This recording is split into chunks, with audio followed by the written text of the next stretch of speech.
Delivery తర్వాత చాలా మందికి హెయిర్ ఫాల్ ఎక్కువగా ఉంటుంది. నాకు కూడా సేమ్ ప్రాబ్లం ఫేస్ చేశాను.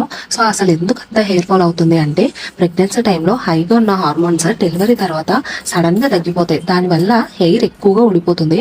అలాగే ప్రాపర్ స్లీప్ లేకపోవడం, stress, nutritional deficiency, hormonal imbalance కూడా హెయిర్ ఫాల్ ని ఇంక్రీజ్ చేస్తుంది అనమాట. సో నేనైతే 3 టిప్స్ బాగా ఫాలో అయ్యాను.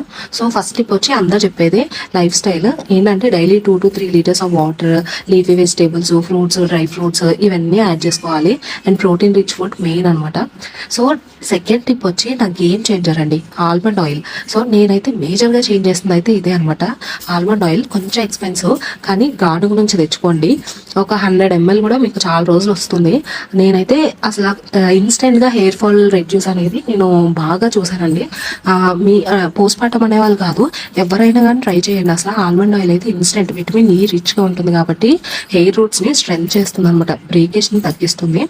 అండ్ డ్రైగా ఉన్న హెయిర్కి, ఫ్రిజీ ఉన్న హెయిర్కి చాలా బాగా వర్క్ అవుతుంది.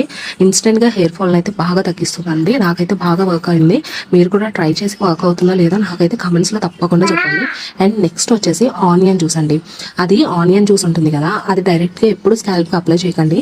ఆనియన్ జ్యూస్లో కొంచెం 2 to 3 table spoons of oil, any oil, మీ ఇష్టం వచ్చిన ఆయిల్ యాడ్ చేసుకొని అప్లై చేసుకొని ఒక 15 to 20 minutes ఉంచుకొని కవర్ పెట్టేసుకోండి. అలా ఉంచుకోవద్దు, కవర్ పెట్టేసుకొని ట్రై చేసుకొని హెడ్ బాత్ చేసుకోండి.